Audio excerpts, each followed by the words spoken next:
আসসালামু আলাইকুম সবাইকে। আমরা একটি কথা সবাই কম বেশি শুনেছি বা শুনে থাকি যে নিজেকে প্রায়োরিটি দেন, নিজেকে নিয়ে ভাবুন।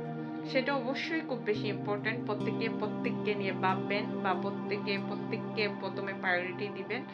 সেটা অবশ্যই রাইট। কিন্তু এর মানে সেটা নয় যে আমরা সবসময় সারাক্ষণ নিজেকে প্রায়োরিটি দিব। মানে ২৪ ঘন্টা বা নিজেকে সবসময় ফার্স্ট প্রায়োরিটি নিজেকে দিতে হবে এবং শুধু নিজেকে নিয়ে ভাববো। আমরা যদি শুধু নিজের মধ্যে পড়ে থাকি তাহলে অন্যান্য মানুষদের কি হবে? বা এই পৃথিবীর যে নিয়ম কানুন বা একটা শৃঙ্খলা আছে সেই শৃঙ্খলাটা কিন্তু থাকবে না।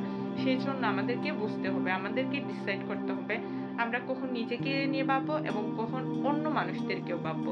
বা আমাদের কখন নিজেদেরকে প্রায়োরিটি দিতে হবে তার পাশাপাশি কখন আমরা অন্য মানুষকেও প্রায়োরিটি দিব। সেই জিনিসগুলো কিন্তু আমাদের একটা নিজেদের মধ্যে প্রত্যেকে নিজের মতো করে একটা নিজের মতো ভারসাম্য করে ভারসাম্য তৈরি করতে তৈরি হবে। করতে হবে।